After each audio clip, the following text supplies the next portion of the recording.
शांति। शांति। VCD 2728। कल बात चल रही थी, जो पढ़ाई पढ़ेंगे और फिर अच्छे से अच्छे रेगुलर और पंक्चुअल स्टूडेंट होकर के पढ़ेंगे तो फिर बाप को रहम आएगा। कैसा भी स्टूडेंट हो, डल से डल, लेकिन श्रद्धा भावना इतनी बैठी हुई है अगर कि हम ऊंच से ऊंच सुप्रीम टीचर से पढ़ाई पढ़ रहे, तो टीचर को रहम आएगा उसके ऊपर। आगे चल के बाबा ने क्या बोला, जो माताएं जिनके बुद्धि में ज्ञान बैठता नहीं है, उड़ जाता है, आगे चल के ऐसा समय आएगा जब पुरुषार्थ की पराकाष्ठा होके चरम सीमा आ जाएगी, तो उनके बुद्धि में अपने आप सारा ज्ञान टपक पड़ेगा। इसलिए हिम्मत हारनी नहीं चाहिए। और कोई ऐसे स्टूडेंट होते हैं बुद्धि के बड़े तीखे होते हैं, क्लास में भी देर से आएंगे, टीचर का डिसरिगार्ड भी करेंगे, रोज रोज आएंगे भी नहीं, लेकिन बुद्धि के बड़े तीखे होते हैं, बड़ी जल्दी सारी बात को कैच कर लेते। अब बाप तो जानते कि ये जो बुद्धि के बड़े तीखे, ये सृष्टि रूपी रंगमंच पर देर से आते। जैसे आज के वैज्ञानिक है, क्या बुद्धि के बड़े तीखे हैं, लेकिन पूरे 84 जन्म लेते नहीं लेते। जो इस सृष्टि रूपी रंगमंच पर देर से आते हैं, वो शांति धाम में बाप के घर में पड़े रहते हैं। कोई बच्चे होते हैं, ज्यादातर छोटे बच्चे, छोटी बुद्धि वाले, तो सोचते हैं मम्मी पापा जब तक मौजूद है तब तक मस्ती मारते रहे, है ना। मम्मी पापा तो संभाल रहे घर को, अरे बाबा करा लेगा, हम मस्ती मारेंगे संगम युग में, बाबा ही माला बना लेगा, बाबा आएगा तब स्वर्ग स्थापन करेगा। तो सोचते हैं कि अभी मम्मी पापा कर रहे, बाद में फिर हमें कमाई ही करनी पड़ेगी, तो वो मस्ती मारते रहते हैं। बाप को उतना सहयोग नहीं देते, उतनी अकल नहीं है। संगम युग में बच्चे बाप के मददगार है, तो बताया वो बच्चे ना रेगुलर रहते हैं ना पंक्चुअल रहते हैं, इसलिए बुद्धि का अहंकार बहुत है। और बुद्धि का अहंकार बहुत होने के कारण फिर जो प्राप्ति है वो नहीं कर सकते, क्योंकि बाप का प्यार, बाप का दिल किस बच्चे के ऊपर जाएगा, जो रेगुलर और पंक्चुअल होकर के पढ़ेगा, उसके ऊपर दिल जाएगा कि इसमें भावना बहुत है। अभी कई तो धंधे दोरी में इतने बिजी रहते कि रेगुलर क्लास भी नहीं करते। कोई घर गृहस्थी के कचड़े में ऐसे रचे पचे है, ऐसे फंसे है कि रेगुलर पंक्चुअल होके क्लास नहीं करते। तो जो रेगुलर पंक्चुअल नहीं होगा वो कभी आता है कभी नहीं आता है, और आता है तो देर से आता है, तो टीचर का डिसरिगार्ड करता है। तो टीचर का डिसरिगार्ड अच्छा तो नहीं लगेगा, अच्छा टीचर होगा तो सहन कर लेगा, अंदर अंदर बोलेगा भी नहीं, कुछ डांटेगा भी नहीं। जैसे शिव बाप लेट स्टूडेंट आते, रेगुलर नहीं आते, पंक्चुअल भी नहीं आते, तो भी अंदर से जान तो जाता है कि डिसरिगार्ड कर रहे। इतना ऊंचा बाप टीचर बन के आया हुआ है, पढ़ाई पढ़ा रहा है बच्चों को, और बच्चे उसका डिसरिगार्ड कर रहे, लेकिन फिर भी कोई दंड नहीं देता है। तो देखो शिव बाबा जब आते हैं कितना ध्यान रखते हैं बच्चों का। तो किन बच्चों का ध्यान रखेंगे बाबा? जिनके अंदर श्रद्धा भावना होगी उनका ज्यादा ध्यान रखेंगे। जिनके अंदर श्रद्धा भावना नहीं है उनका इतना ध्यान नहीं रखेंगे। तो बताया कि विश्व का मालिक बनाता है और ऊंचते ऊंच पद देता है, डबल सरताज बनाता है।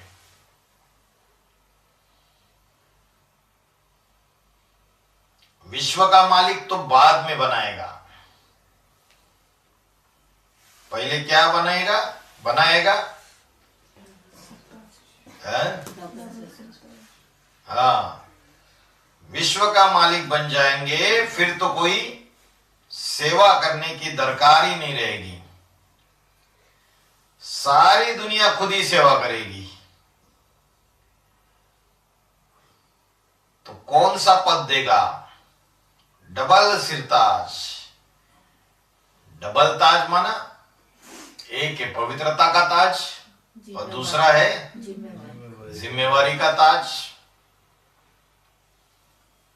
ऐसे नहीं कि बस अब तो कुर्सी मिल गई, अब तो पढ़ाई पूरी हो गई। जिम्मेवारी का ताज भी है,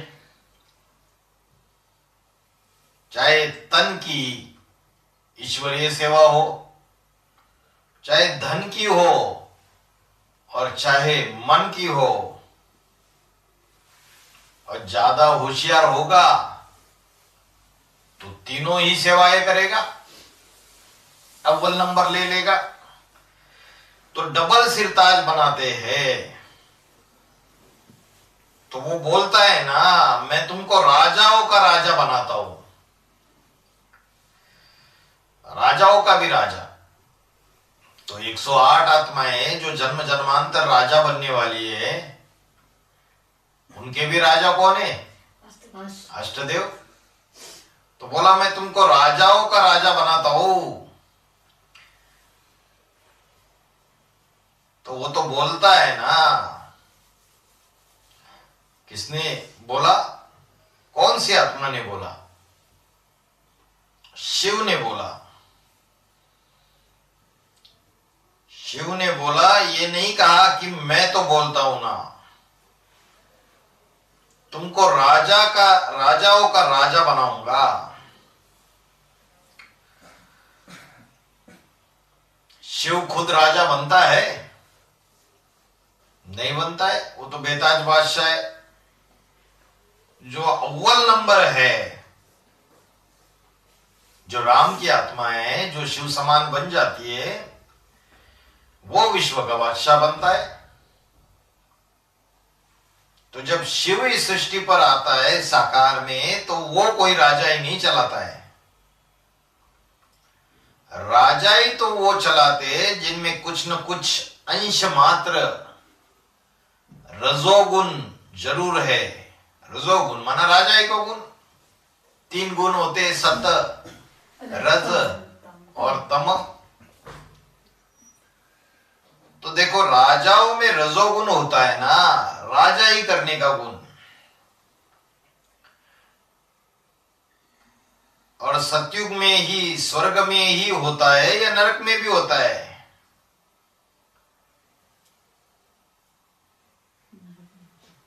तो बाबा ने बोला जो स्वर्ग में जो देवी देवताएं होते हैं, उनके जो शरीर है उसमें रजोगुण का अंश नहीं होता है क्या? होता है। जब नीचे उतरते त्रेता में चंद्रवंशी क्षत्रिय के रूप में दिखा दिया तो रजोगुण आया, और तमोगुण का भी अंश होता है, प्रधानता नहीं होती है। सतोगुण प्रधान होता है सतयुग में, रजोगुण और तमोगुण की प्रधानता नहीं होती, प्रधानता सतोगुण की होती है।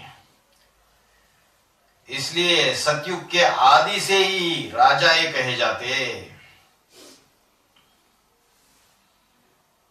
वैकुंठ में विष्णु जी महाराज को बड़े ते बड़े ऊंचे ते ऊंचा सर्वोत्तम राजा कहेंगे। तो डबल सिरताज हुए कि नहीं?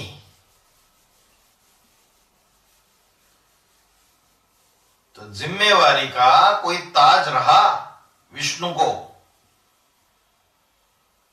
किसी ने बताया विष्णु जी तो पालना करेंगे। तो बाबा ने बोला कैसे पालना करेंगे? लड्डू खा लो, पेड़ा खा लो, मकान ले लो, ज्ञान रत्नों से, ये पालना करेंगे। ज्ञान रत्नों से ज्ञान देकर पालना। तो जब वैकुंठ बन जाएगा तो ज्ञान रत्न देने की दरकार है संपन्न अवस्था में? क्या पालना करेंगे? जैसे मां घर में होती है ना, पालना करती है, तो बाप की छत्र छाया के नीचे पालना करती है। बाप अगर बाहर से जाके कमा कर लाकर मां को देगा नहीं तो मां पालना कर सकती है क्या? तो मां बच्चों की जो पालना करती है, तन से भी करती है, धन से भी करती है, रोटी कपड़ा मकान तीनों मुहैया कराती है।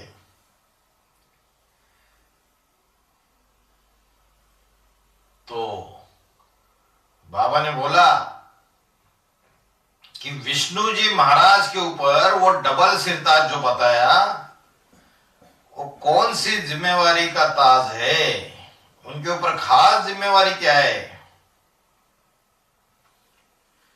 किसी ने बताया देवताओं की सुरक्षा। जैसे सीरियल में दिखाते हैं, शास्त्रों में दिखाते कि देवताओं के ऊपर आक्रमण हुआ और इंद्र, वरुण देवता, अग्नि देवता, सारे के सारे देवता कहा भाग जाते? विष्णु जी के पास जाते भागकर। पहले ब्रह्मा जी के पास जाते, ब्रह्मा जी बोलते मैंने खुद ही वरदान दिया है, मैं क्या कर सकता हूं। विष्णु जी के पास जाते हैं, ऐसा दिखाते हैं शास्त्रों में। लेकिन जब वैकुंठ बनेगा, स्वर्ग बनेगा, तो क्या देवताओं के ऊपर कोई आक्रमण होगा? नहीं होगा। तो बाबा ने बोला श्रेष्ठ आत्माओं की पालना करेंगे। जो देवी देवता बनेंगे, संपन्न अवस्था में पहुंचेंगे, उनकी पालना करेंगे। तो कैसी पालना, कौन सी शक्ति से पालना करेंगे? किसी ने बोला पवित्रता की पालना करेंगे। तो कौन सी पवित्रता? तन की पवित्रता या मन की पवित्रता? किसी ने बोला मन की पवित्रता।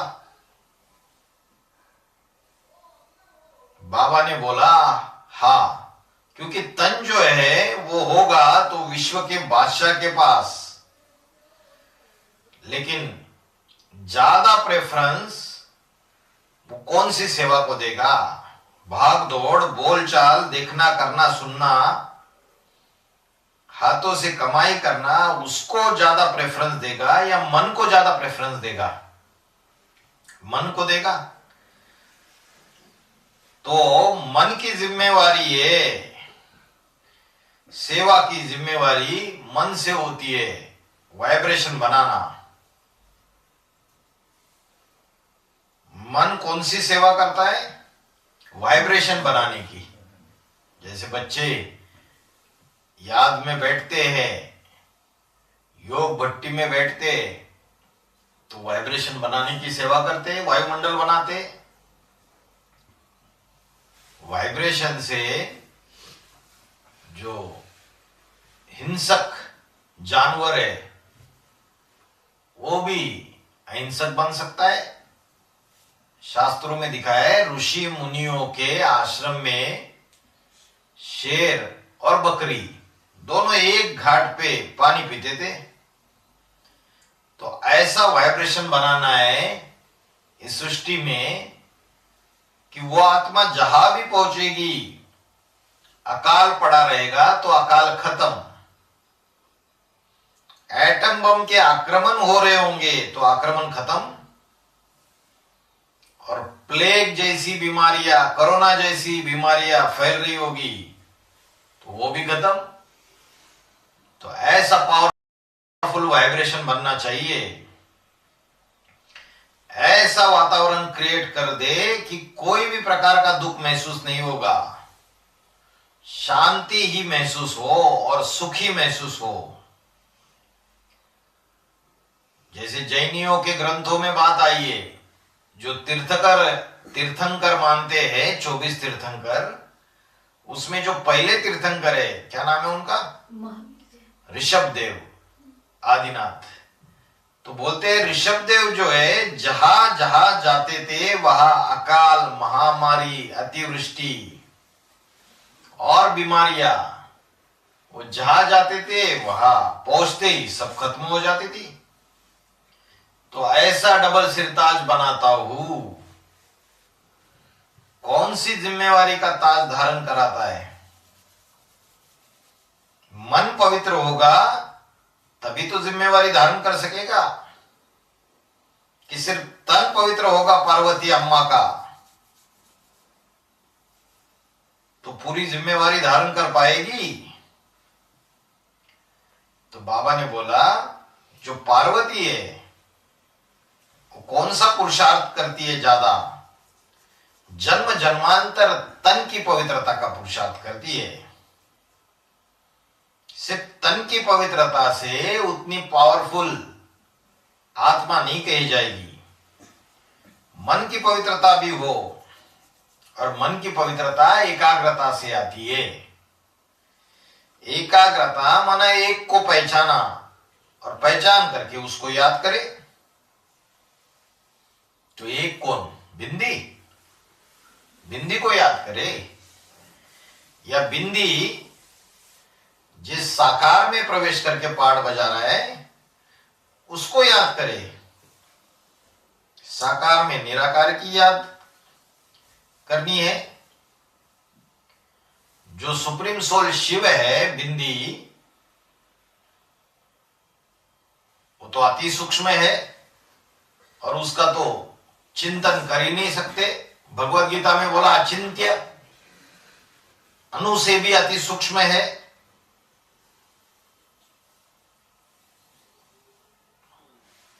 तो बोला उसका तो चिंतन होता ही नहीं।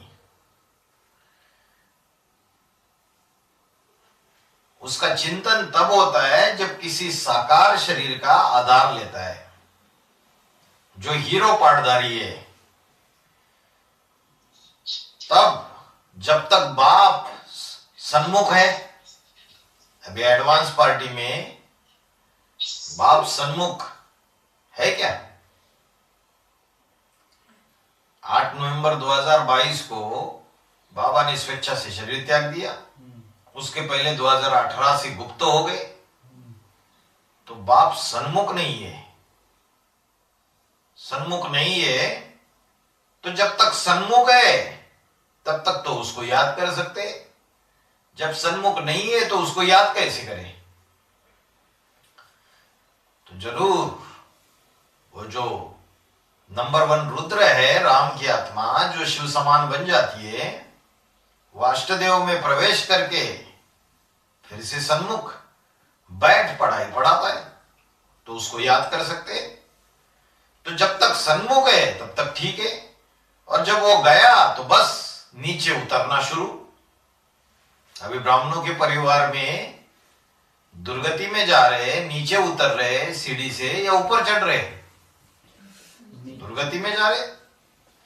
तो देखो ये मन की जो पवित्रता है वो स्थायी हो सकती है।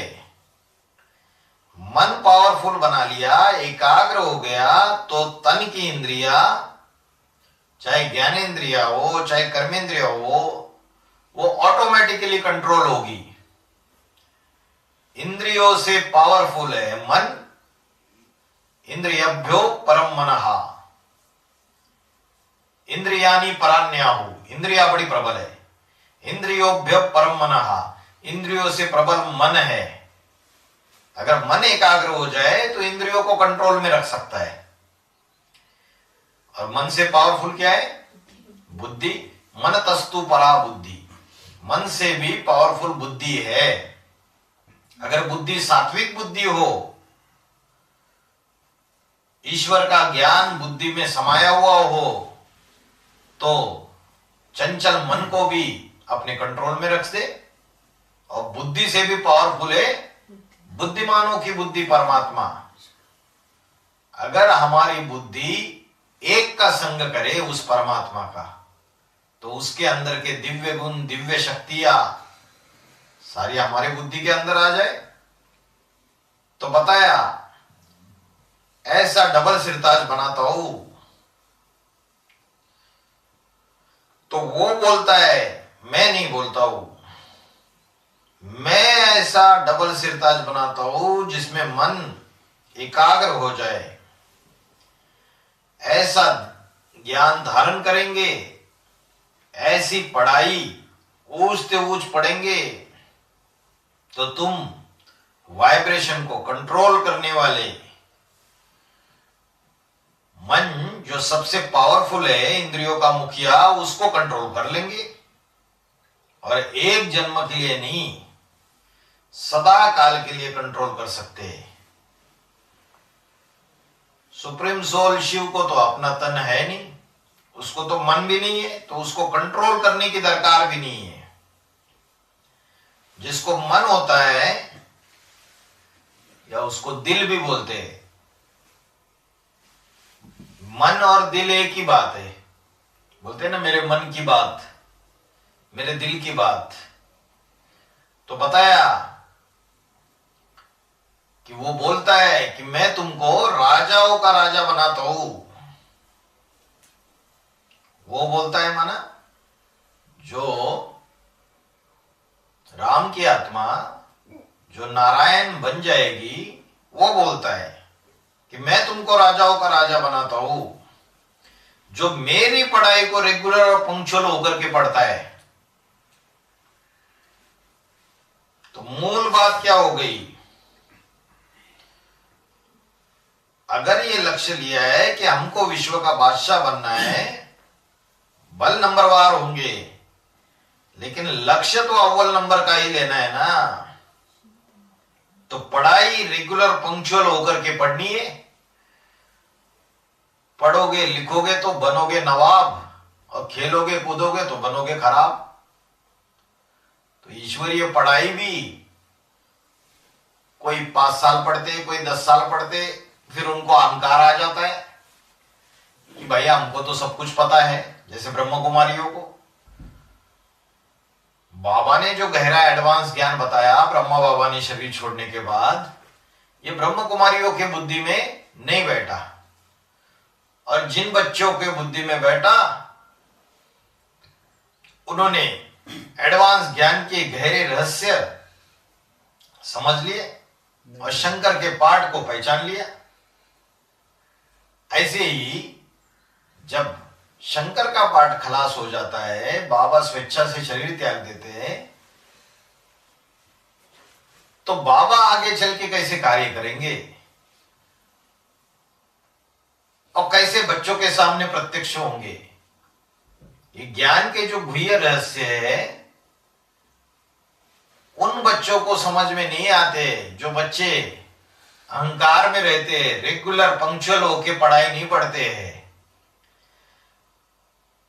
तो बोला पढ़ाई जो है रेगुलर पंक्चुअल होकर पढ़नी है। मैं ज्योति बिंदु आत्मा हूं और मेरा बाप शिव ज्योति बिंदु है। ये तो बेसिक पढ़ाई है। लेकिन ये तो नहीं जाना कि वो ऊंच से ऊंच पढ़ाई पढ़ाने वाला नॉलेज नहीं, सिर्फ एडवांस ज्ञान पढ़ाने वाला हाईएस्ट स्टेज की पढ़ाई अगर हम पढ़ना चाहते तो वो पढ़ाने वाला कौन है? क्योंकि आत्मा का ज्ञान और आत्माओं का बाप जो होता है वो ज्ञान बेसिक नॉलेज में तो मिल जाता है, लेकिन उसकी गहराई नहीं मिलती कि सृष्टि रूपी रंगमंच पे मेरी आत्मा कौन से अलग अलग पार्ट बजाती है जन्म जन्मांतर। और ये गहरी नॉलेज जब ऊंची पढ़ाई पढ़ेंगे तभी मिलती है। ब्रह्म कुमारियां तो गीत गाती रहती है, हमें आत्मा तुम्हें आत्मा आपस में भाई भाई, गीत गाते रहो बस। या तो बेसिक नॉलेज मिल गई कि ये सृष्टि जो है 4 युगों में चक्कर लगाती है, सतयुग, त्रेता युग, द्वापर युग, कलयुग, तो पढ़ाई पूरी हो गई क्या? ये 4 युगों की शूटिंग संगम युग में ही होती है। ये यज्ञ और यज्ञ के ब्राह्मण वत्स शूटिंग पीरियड में 4 अवस्थाओं से पसार होते हैं। हर एक आत्मा सतो प्रधान, सतो सामान्य, रजो और तमो से गुजरती है और अपनी अपनी सतयुग, त्रेतायुग, द्वापर युग, कलयुग की शूटिंग करती है। ये गहरे रहस्य तो पता नहीं चले ब्रह्म कुमारीज में। तो ऊंच से ऊंच पढ़ाई पढ़नी है, गहराई से पढ़नी है, बाल में से खाल, खाल में से बाल निकलती चली जाए, विस्तार से समझना है। तो क्या करना पड़े? विस्तार से समझना है तो बाप से डायरेक्ट कनेक्शन जोड़ना पड़े। डायरेक्ट कनेक्शन क्या होता है? एक होता है जो सामने बैठे, आंखें फाड़ फाड़ के देखते भी है, लेकिन मन बुद्धि बाहर की दुनिया में भाग रही है।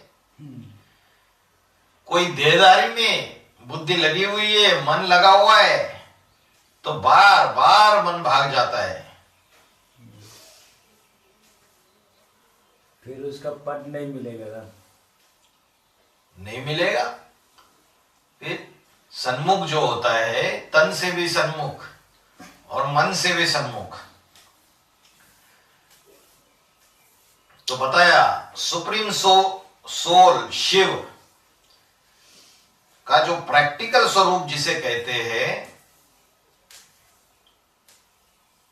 वो सुप्रीम सोल कहाँ रेगुलर पढ़ाई पढ़ाता है? तो मुकर्रर रथ में आता है। तो उस साकार स्वरूप को जब तक नहीं पहचानेंगे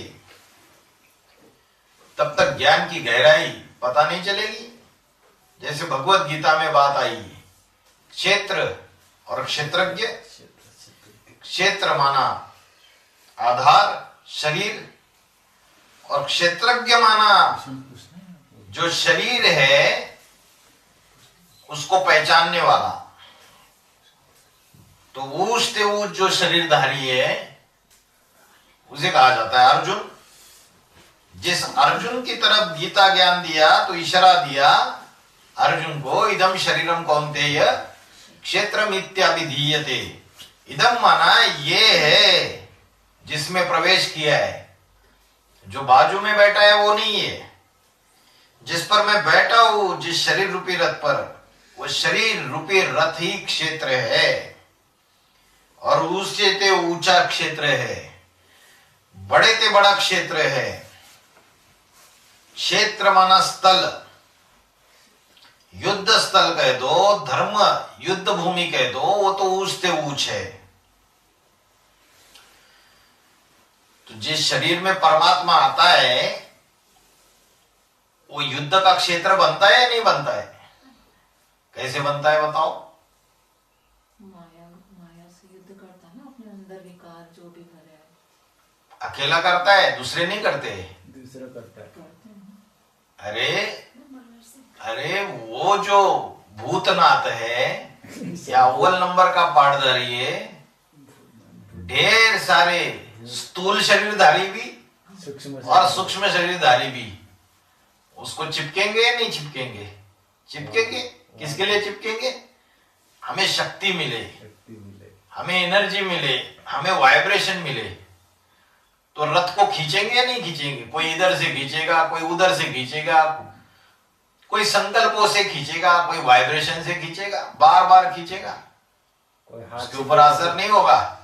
कोई बाबा ने बोला गुड़ जाने, हाथ गुड़ की से गोत्री जानी। तो वो युद्ध नहीं हुआ ना भाई जी। अरे जब खींचेंगे, तो बाबा ने बोला कर्मणि घोरे, कर्म नहीं गौरे ब्रह्म। मुझे इस घोर कर्म में क्यों डाल रहे हो? कौन सा घोर कर्म?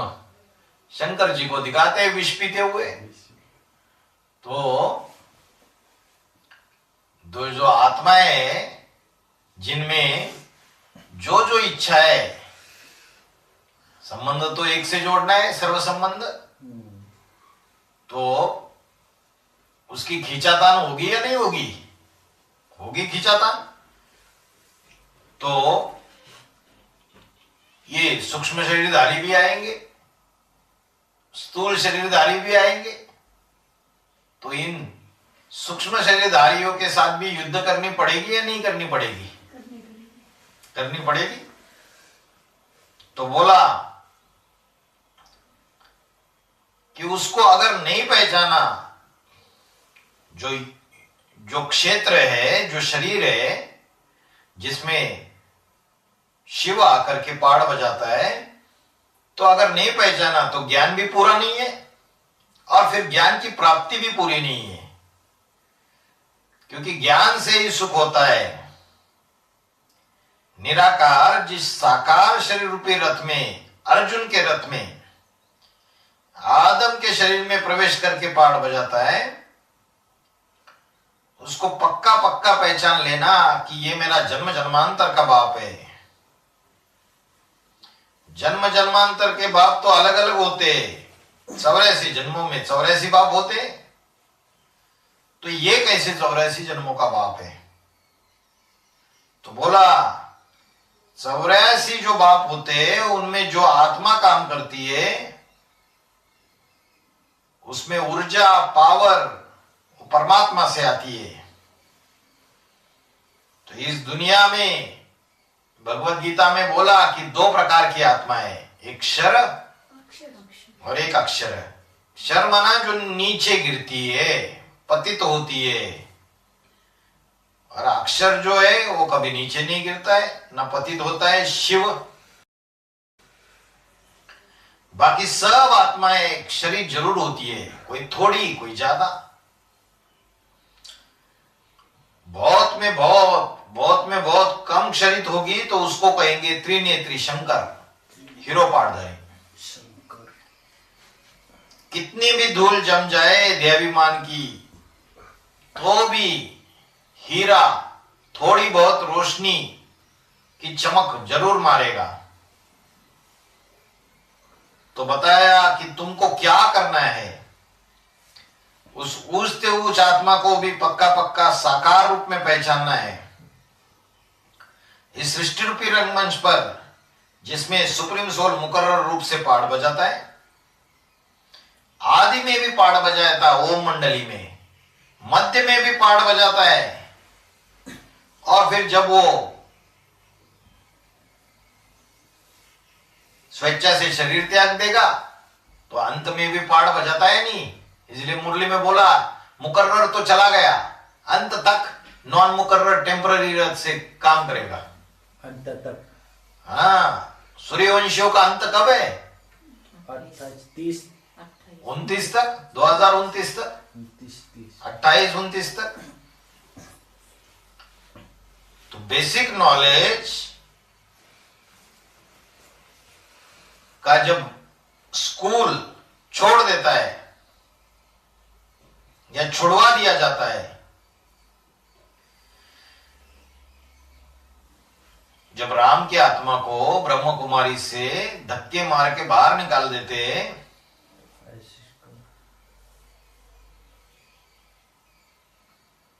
और नंबरवार बच्चों को भी निकाल देते ब्रह्म कुमारी आश्रम से, तो बाबा ने बोला तो फिर पढ़ाई कैसे पढ़ेगा सन्मुख? तो उसके अंदर ही तो शिव प्रवेश है। उसको ज्ञान के आधार से ये बात रियलाइज हो जाती है तो फिर सन्मुख पढ़ाई नहीं कहेंगे, कहेंगे। और बाकी आत्माओं को यह रियलाइज हो जाता है कि शिव का ये साकार तन है।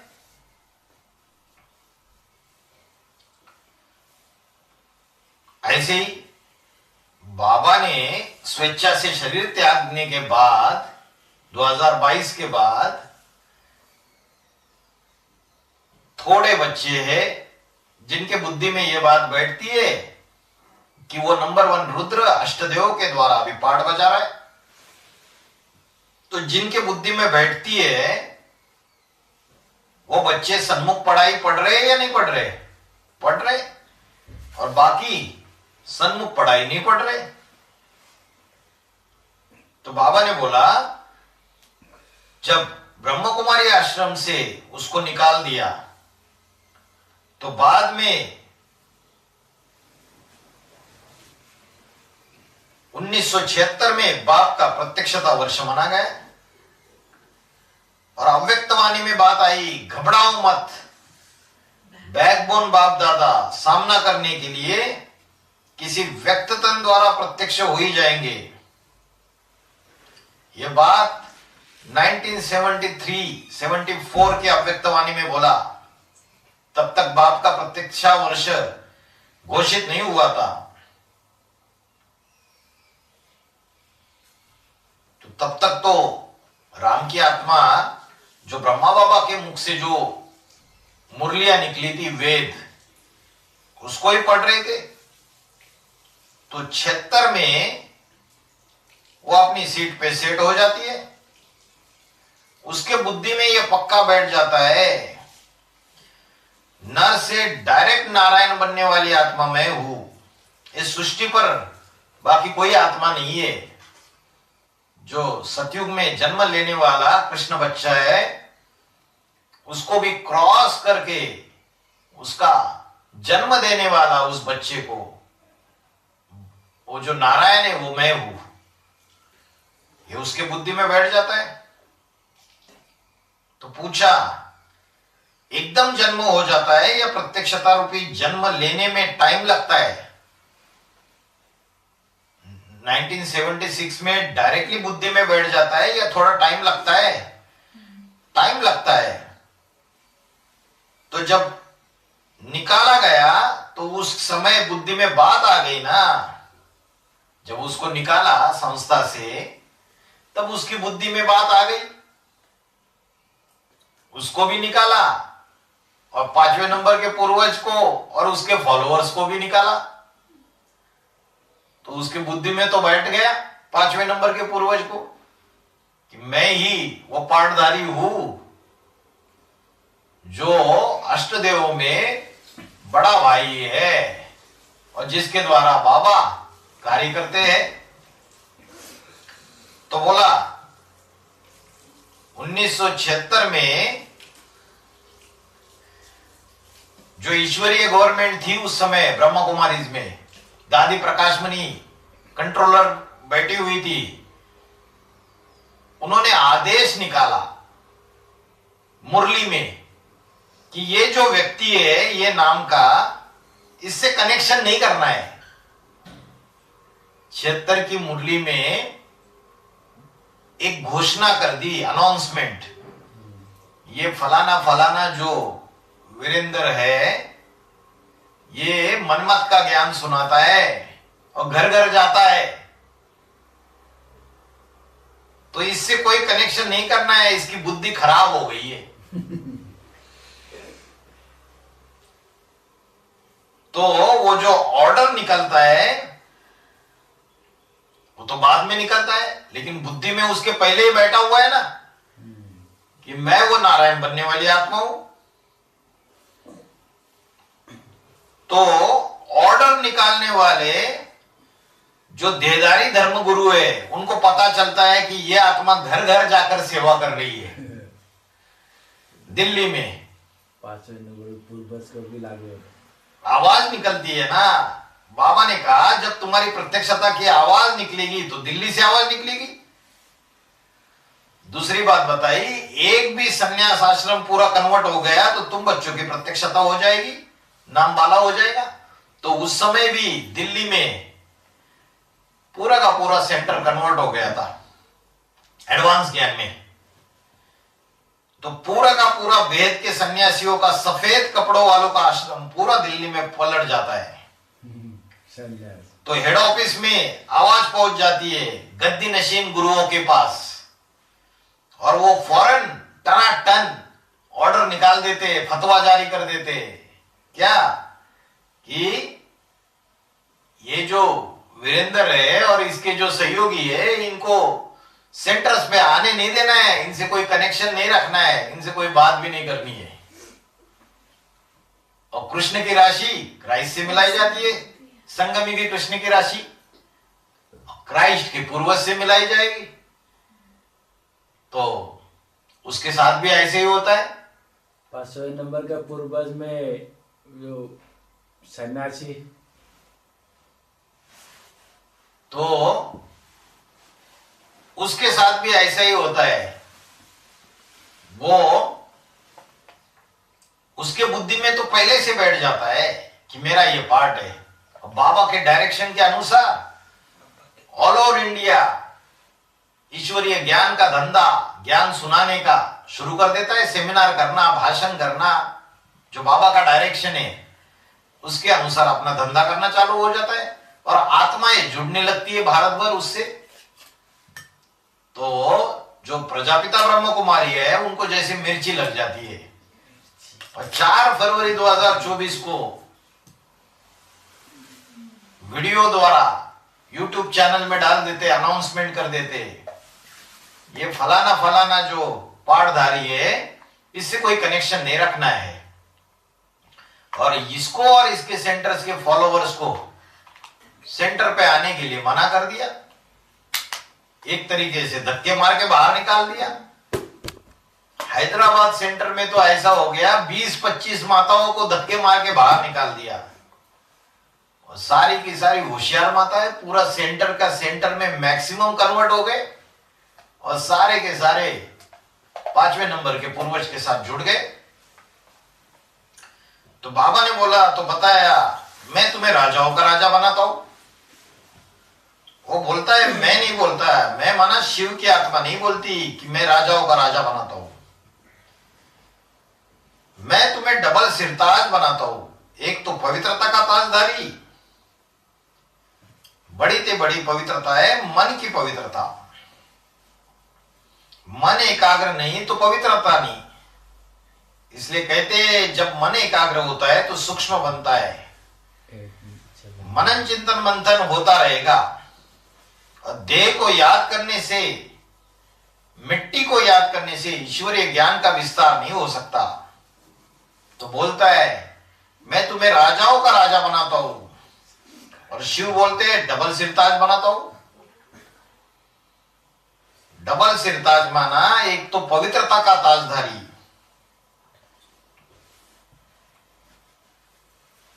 और दूसरा ईश्वरीय सेवा की जिम्मेवारी का ताजधारी।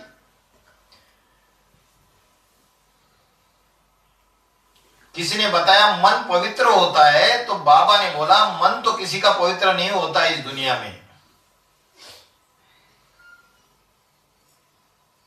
ज्ञान माना जानकारी।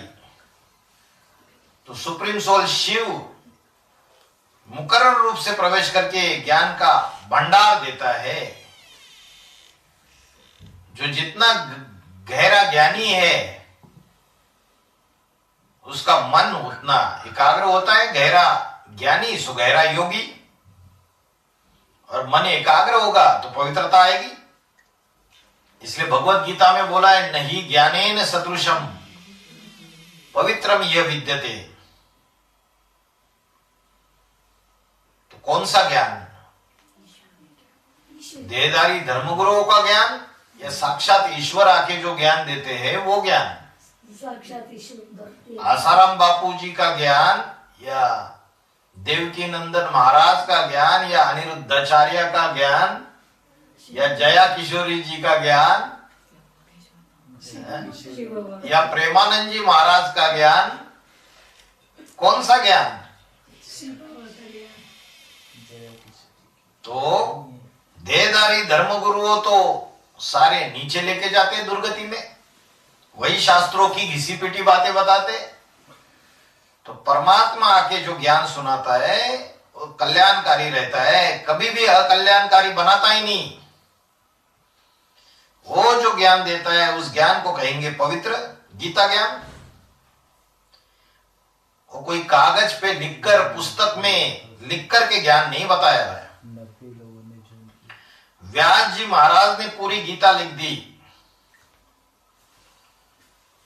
लेकिन भगवान जब आते तो कोई लिख के ज्ञान नहीं बताते, वो तो ओरली सुनाते, मुख से ओरली ज्ञान सुना के देवी देवताओं को तैयार करते। ओरली भी दो प्रकार का है, एक तो टेम्परेरी रथ जो ब्रह्मा के 4 मुख है उनके द्वारा सुनाता है, और एक मुकर्रर रथ है उसके द्वारा सुनाता है। तो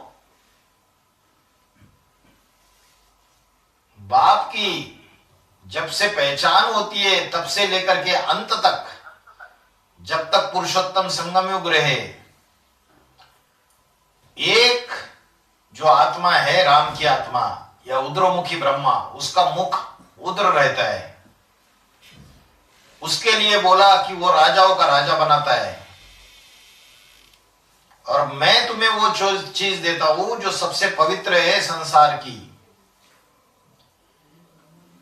वो है ज्ञान।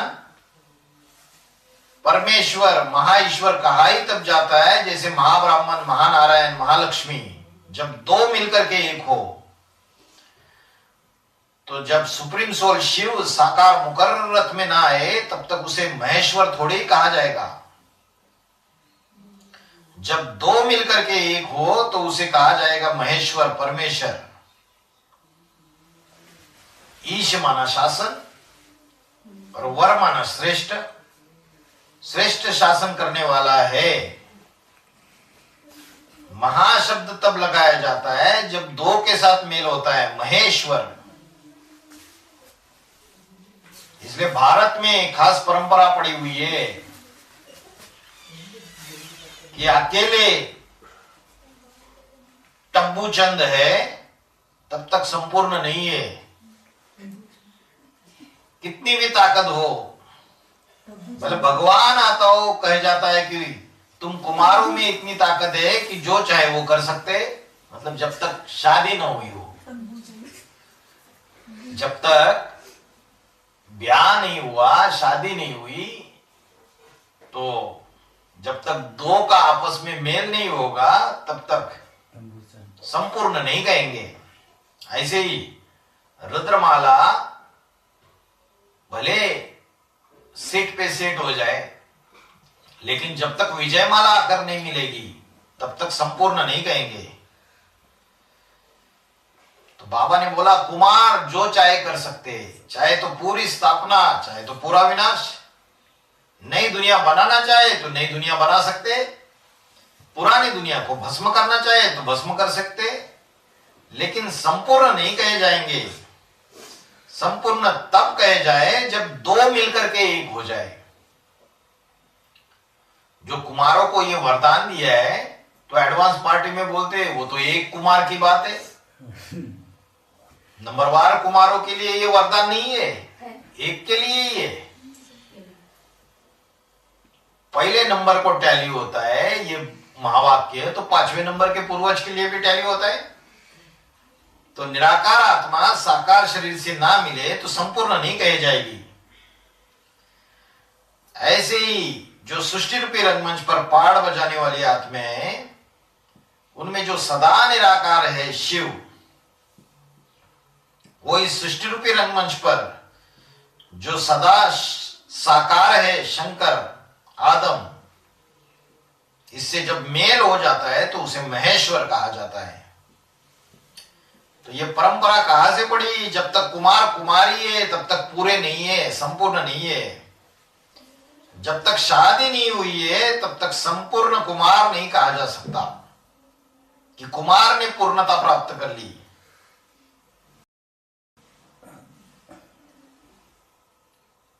क्योंकि मन क्या करता है? भागता रहता है। कुमारों का मन तो बहुत भागता है। दुनिया में एक कहावत है, किसी विद्वान ने बताया कि कुमार की बुद्धि एक पलड़े में रखो और अदर कुमार जो शादीशुदा है उनको दूसरे पलड़े में रखो। तो गृहस्थी की 9,999 चिंता है और कुमार की एक चिंता। फिर भी कुमार का वो पलड़ा जो है वो क्या हो जाएगा, वो भारी हो जाएगा। तो उस कुमार की एक चिंता शादीशुदा व्यक्ति के जो गृहस्थी में हजारों चिंताएं लग जाती है, उससे भी भारी पड़ जाएगी। तो मन कंट्रोल नहीं हुआ तो अधूरा कहेंगे। तो क्या बनाना है, क्या बनना है, संपूर्ण बनना है। सिर्फ निराकार को याद करने से नहीं चलेगा, निराकार के साथ साथ साकार को भी पहचानना पड़ेगा। तो बोला शिव जो है वो साकार की पहचान देने के लिए आता है, राजा ही देने के लिए नहीं आता है। मैं तुम्हें राजाओं का राजा नहीं बनाता हूं, वो बनाता है। मैं तो डबल सिरताज बनाता हूं, पवित्रता का ताज और जिम्मेवारी का ताज। शिव सिर्फ ज्ञान देता है और उस ज्ञान को जो धारण करेंगे वो राजा बनेंगे। माना राजा राजयोग की पढ़ाई पढ़ाता है, राजा ही का ज्ञान देता है। मैं डबल सिरताज बनाता हूं, माना एक पवित्रता का ताज।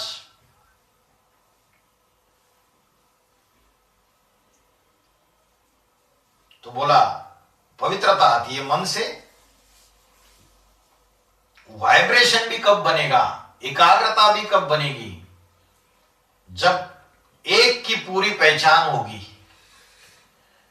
एक की पहचान या अधूरे की पहचान, साकार और निराकार दोनों की पहचान तब होगी, तब वाइब्रेशन बनेगा, तब मन एकाग्र होगा, तो पवित्रता आएगी। तो बोला पवित्रता सबसे ऊंच से ऊंच चीज है, लेकिन सिर्फ तन की पवित्रता नहीं, मन की पवित्रता भी। और वो तभी आती है जब मन के संकल्पों को एकाग्र किया जाएगा। और एकाग्र करने के लिए एक बाप को प्रैक्टिकल में पहचानना पड़ेगा। तो बताया बाप आते तो बताते मैं डबल सिरताज बनाता हूं। तो वो जो मनुष्य सृष्टि का बाप है वो खुद भी डबल सिरताज बनता है और दूसरों को भी बनाता है। खुद भी राजा बनता है, बड़ा महाराजा बनता है और दूसरों को भी राजाओं का राजा बनाता है। ओम शांति।